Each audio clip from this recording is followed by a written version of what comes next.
Oh, si ni Norman Taan.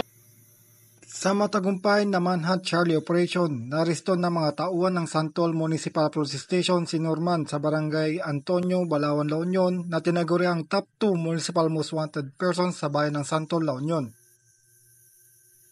Ang suspect ay may 35 taong gulang, isang magsasaka mula sa Sisio Palayan, Barangay Tabudes, Santol, La Union, na inaresto batay sa isang warrant para sa paglabag sa Section 11, Article 2 ng Republic Act ng 165 o kilala bilang Comprehensive Dangerous Drugs Act of 2002 na walang inirekomendang piyansa para sa kanyang kaso. Ang akusado ay dinala muna sa Balawan District Hospital para sa medikal na pagsusuri at pagkatapos ay dinala sa Santol Municipal Police Station para sa tamang dokumentasyon at pagproseso.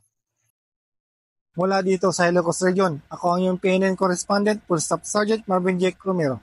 Alagad ng batas, taga-taguyod, ang balitang pulis.